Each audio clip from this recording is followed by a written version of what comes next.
Get the Scholarship Edge by watching this short video about everything you need to know about scholarship searching on the internet, presented by Shelley Honeycutt, College Planning Director at Coach to College.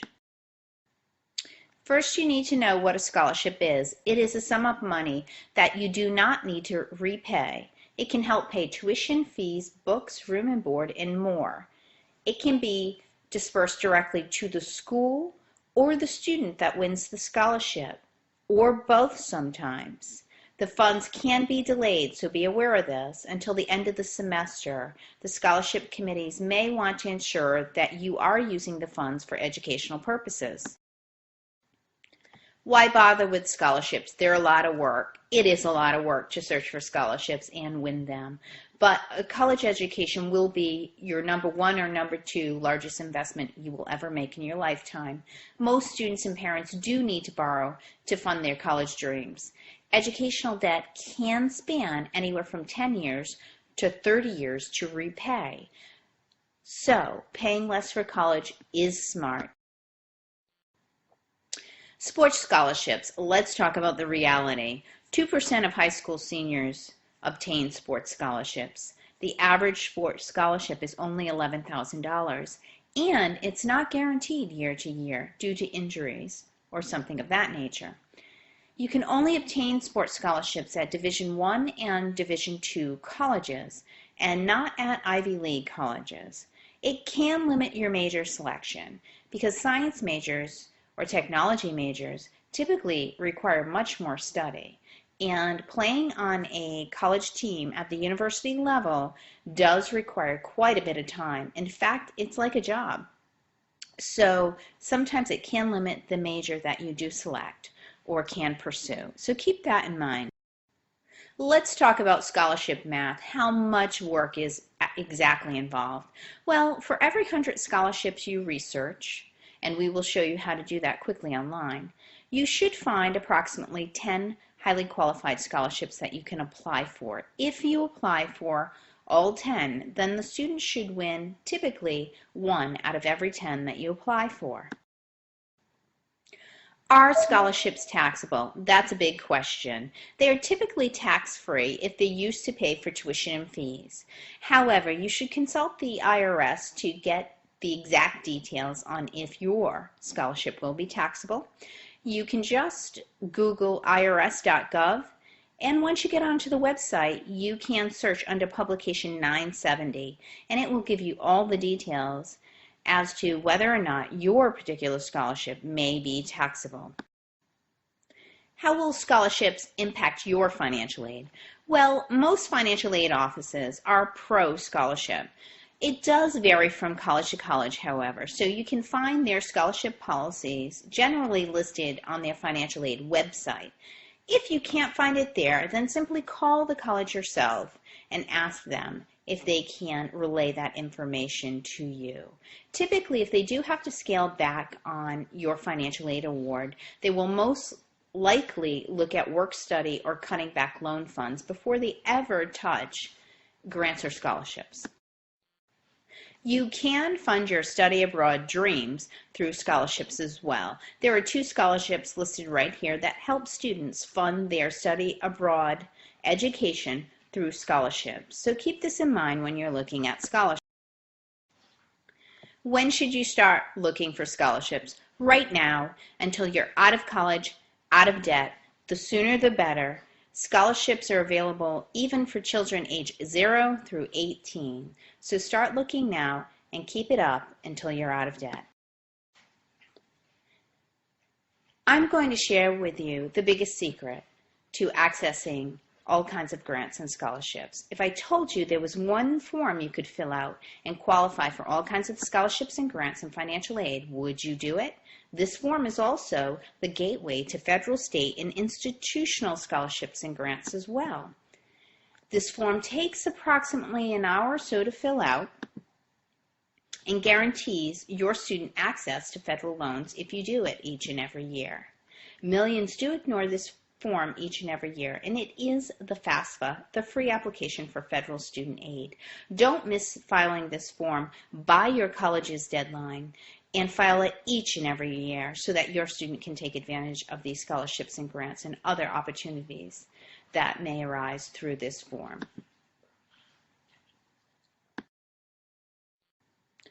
This is the gateway to that form. This is the FAFSA form. You can find it at fasfa.gov. You can file it online or by paper. You should file it after January 1st of the high school senior year, filed by the school's deadline, which is typically the earliest deadline, and remember to file it each and every year. Don't miss out on the PSAT exam. It could cost you. During the 11th grade, it is important for students to take the PSAT. Number one, it will prepare them for the SAT and hopefully improve their score. But also in 11th grade, they have the opportunity, if they score high enough, to become a semifinalist for the National Merit Scholarship Foundation and hopefully move on to be a finalist. You can find out more information about this at collegeboard.com. Where do you start searching for scholarships? Always start local, work out regional, and then national. When you start local, you want to look at community foundations in the area that are managing scholarships. Talk to your guidance counselors, and then talk to organizations around town. Where do you look for scholarships? Well, I'm going to tell you that the internet is the quickest and most up-to-date way to do that. There are other options such as books, the financial aid office, making sure you ask parents to ask their employers and teachers if they know about scholarships, as well as club leaders, and don't forget your high school guidance counselor. But today we will focus on the internet. Institutional scholarships, which are given by the college or the institution, are some of your largest scholarships and are widely missed because of the early deadlines. They come during the November 1st, November 15th timeline when seniors are very much occupied with preparing their applications for admissions, and they miss these deadlines.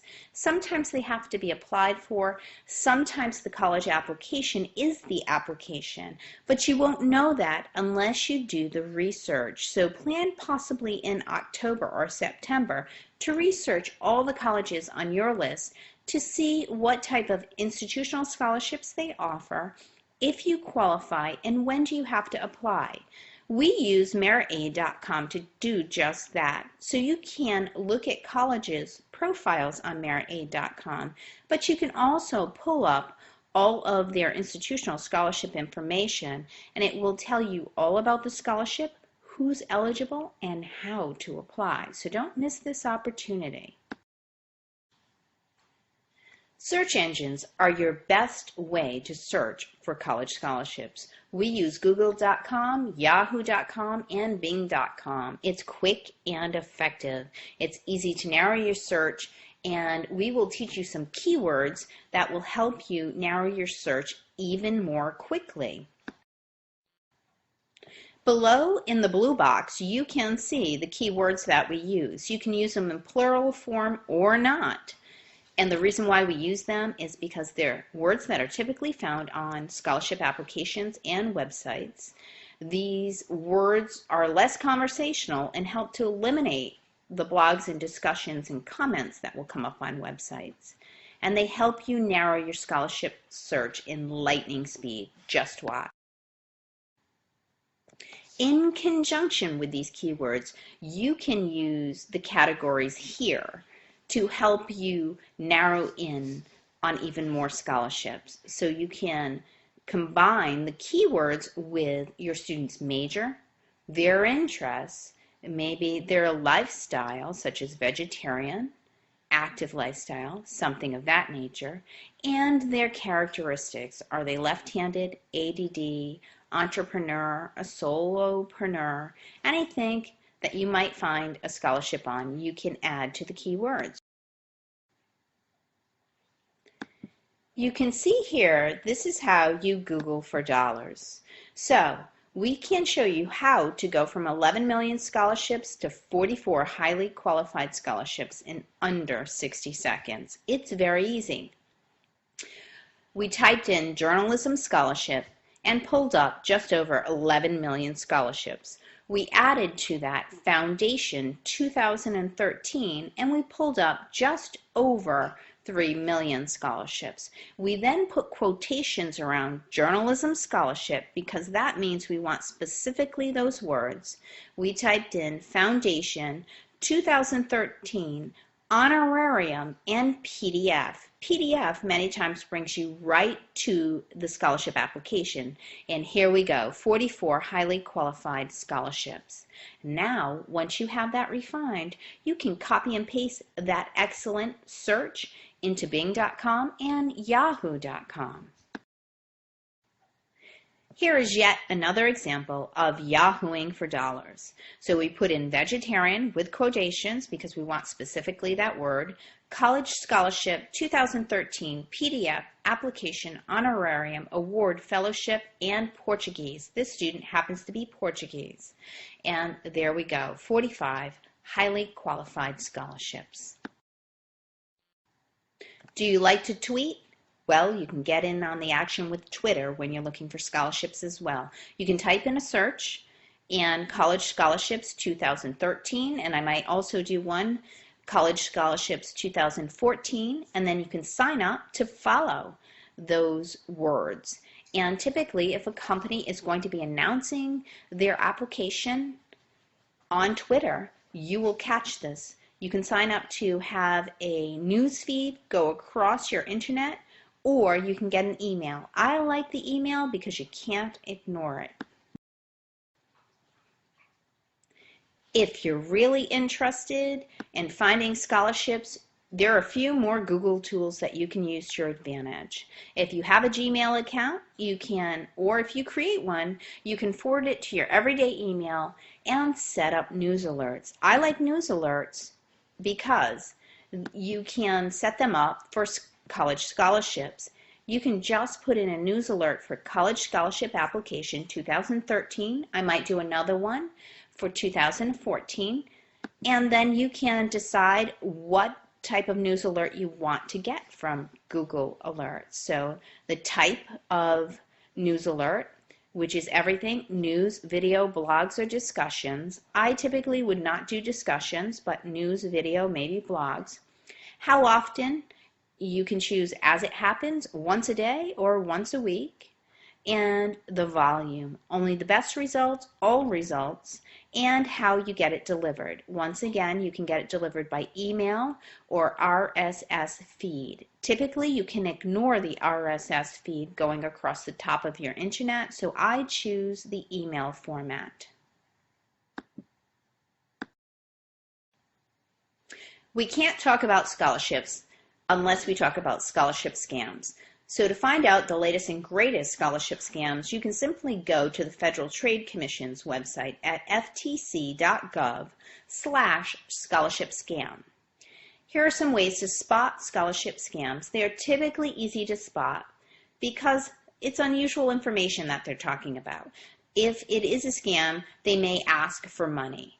No reputable scholarship needs to ask you or your student for money or information, such as bank account information, to receive their scholarship.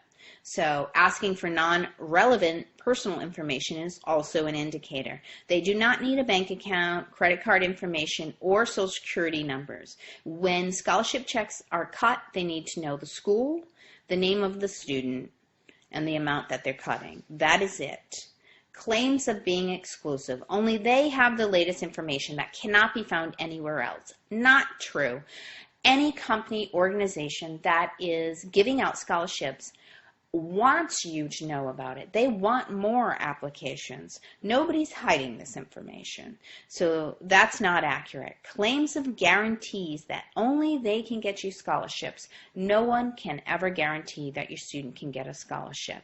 So do not believe those guarantees. Receiving letters of awards that you never applied for. So you get something in the mail and you go, gee, I don't remember applying for this. Maybe you search your emails to see if you did and you can't find anything. Well, that's a clear indicator that that might be a scholarship scam. You might want to go to the FTC website and check it out as well and see if other people have experienced the same thing.